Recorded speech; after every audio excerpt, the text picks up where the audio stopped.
Hi friends, welcome back to Manjula's lifestyle vlogs. ಎಲ್ಲರೂ ಹೇಗಿದ್ದೀರಾ? ನೀವೆಲ್ಲ ಚೆನ್ನಾಗಿದ್ದೀರಾ ಅಂದ್ಕೊಂಡಿದ್ದೀನಿ. ನಾನು ಕೂಡ ಚೆನ್ನಾಗಿದ್ದೀನಿ ಫ್ರೆಂಡ್ಸ್. ಇವತ್ತು ನಾನು ನಿಮಗೆ ದೋಸೆ, ಚಪಾತಿ, ಗೀ ರೈಸ್ ಇದಕ್ಕೆಲ್ಲ ಹೊಂದ್ಕೊಳ್ಳೋವಂಥ ಟೇಸ್ಟಿಯಾಗಿರೋವಂಥ ಪೀಸ್ ಕರಿನ ಮಾಡಿ ತೋರಿಸ್ತಾ ಇದ್ದೀನಿ. ಅಂದರೆ ಬಟಾಣಿ ಗೊಜ್ಜು ಅಂತ ಹೇಳಬಹುದು.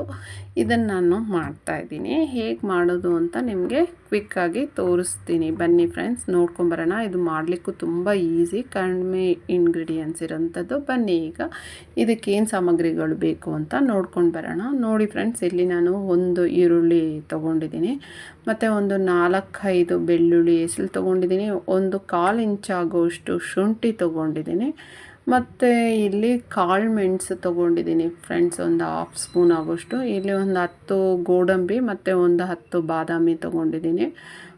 ಗೋಡಂಬಿ ನೋಡಿ ತೋರಿಸ್ತಿದ್ದೀನಿ, ಮತ್ತು ಬಾದಾಮಿ ಅಷ್ಟೇ ನಾನು ಕಟ್ ಮಾಡ್ಕೊಂಡಿದ್ದೀನಿ, ಯಾಕಂದರೆ ಮಿಕ್ಸಿಗೆ ಹಾಕಬೇಕಲ್ವ, ಹಾಗಾಗಿ ಇಲ್ಲಿ ಒಣ ಕೊಬ್ಬರಿ ಸ್ವಲ್ಪ ತೊಗೊಂಡಿದ್ದೀನಿ ಫ್ರೆಂಡ್ಸ್. ಈಗ ನೀವು ನೋಡ್ಬೋದು ಒಗ್ಗರಣೆಗೆ ಇಲ್ಲಿ ನಾನು ಕರಿಬೇವು ಮತ್ತು 2 ಮೆಣಸಿನ್ಕಾಯಿ ಮತ್ತು ಹೆಚ್ಚಿಟ್ಟಿರೋ ಅಂಥ ಒಂದು ಈರುಳ್ಳಿ ಸಣ್ಣಕ್ಕೆ ಹೆಚ್ಕೊಂಡಿದ್ದೀನಿ ಈರುಳ್ಳಿನ, ಮತ್ತು ಇಲ್ಲಿ ಹಸಿ ಬಟಾಣಿನಿ ಒಂದು 1/4 kg ಬಿಡಿಸಿ ತೊಗೊಂಡಿದ್ದೀನಿ, ನೀವು ನೋಡಬಹುದು.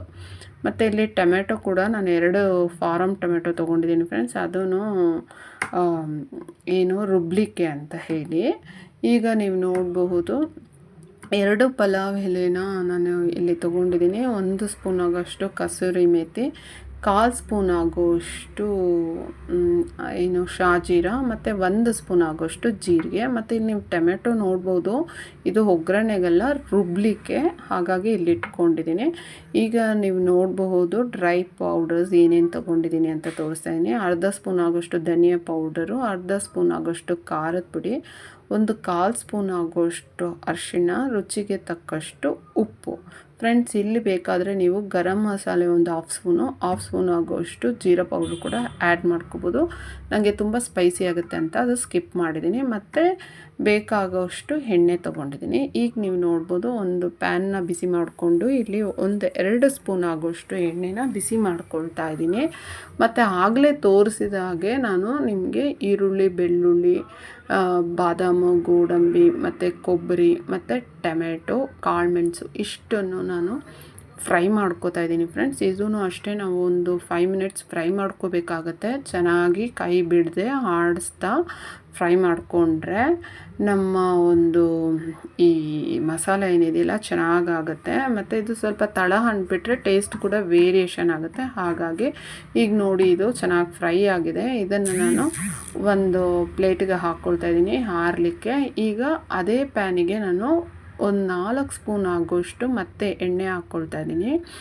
ಈ ಎಣ್ಣೆ ಬಿಸಿ ಆಗಿದ ತಕ್ಷಣ ನಾನು ಏನು ಆವಾಗಲೇ ಹೇಳಿದ್ನಲ್ಲ, ಕಸೂರಿ ಮೇಥಿ ಮತ್ತು ಪಲಾವ್ ಎಲೆ ಮತ್ತು ಶಾಜೀರ, ಜೀರಿಗೆ, ಇದನ್ನು ನಾವಿಲ್ಲಿ ಒಂದು 20 ಸೆಕೆಂಡ್ಸು ಫ್ರೈ ಮಾಡ್ಕೋಬೇಕು.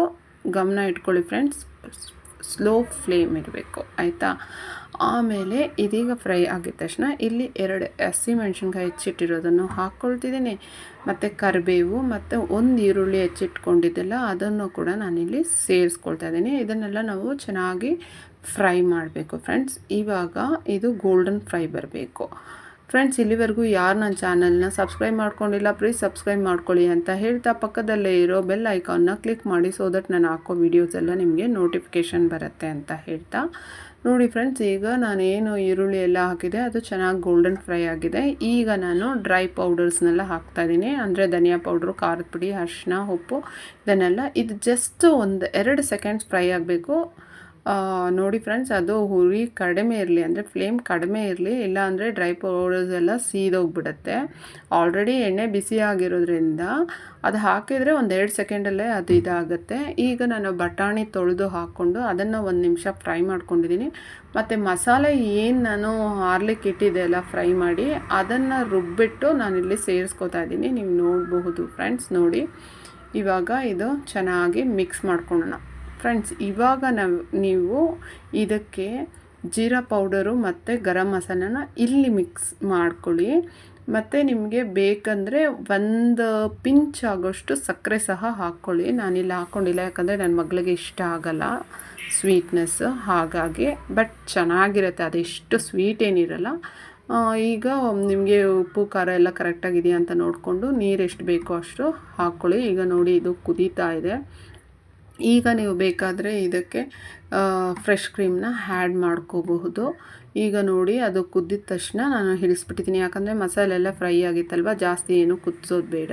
ಈಗ ನೋಡಿ ಚೆನ್ನಾಗಿ ಇದು ಕರಿ ಕ್ರೀಮಿಯಾಗಿ ಆಗಿದೆ. ನೀವು ಫ್ರೆಶ್ ಕ್ರೀಮ್ ಬೇಕಾದರೂ ಹಾಕ್ಕೋಬೋದು. ಇದಂತೂ ದೋಸೆ, ಇಡ್ಲಿ ಮತ್ತು ಚಪಾತಿ, ಪೂರಿ, ಗೀ ರೈಸ್ ಇದಕ್ಕೆಲ್ಲ ಸೂಪರಾಗಿರುತ್ತೆ. ನಾನಿಲ್ಲಿ ದೋಸೆಗೆ ಸರ್ವ್ ಮಾಡಿ ತೋರಿಸ್ತಾ ಇದ್ದೀನಿ. ಇದಕ್ಕೆ ಚಟ್ನಿ ಕೂಡ ಮಾಡಿದ್ದೆ ಫ್ರೆಂಡ್ಸ್. ಹೀಗೆ ನೀವು ಇದನ್ನು ಟ್ರೈ ಮಾಡಿ, ಚೆನ್ನಾಗಿ ಬಂದರೆ ನನಗೆ ಕಮೆಂಟಲ್ಲಿ ಹೇಳಿ. ಮತ್ತು ನಿಮಗೆ ಯಾವ್ದು ರೀತಿಯ ಕರೀಸ್ ಬೇಕು ಅಂತ ಇದ್ದರೂ ನಂಗೆ ಕಮೆಂಟಲ್ಲಿ ತಿಳಿಸಿ, ನಾನು ಮಾಡ್ತೀನಿ, ನಿಮಗೆ ತೋರಿಸ್ತೀನಿ ಅಂತ ಹೇಳ್ತಾ, ಇಲ್ಲಿವರೆಗೂ ಯಾರೆಲ್ಲ ನನ್ನ ಚಾನಲ್ನ ವಿಸಿಟ್ ಮಾಡಿದ್ದೀರಾ ಅವ್ರಿಗೆ ಥ್ಯಾಂಕ್ ಯು ಅಂತ ಹೇಳ್ತಾ, ಲೈಕು ಶೇರು ಮಾಡೋದನ್ನು ಮರಿಬೇಡಿ. ಮತ್ತೊಮ್ಮೆ ಮತ್ತೊಂದು ವಿಡಿಯೋದಲ್ಲಿ ಸಿಗೋಣ. Bye friends.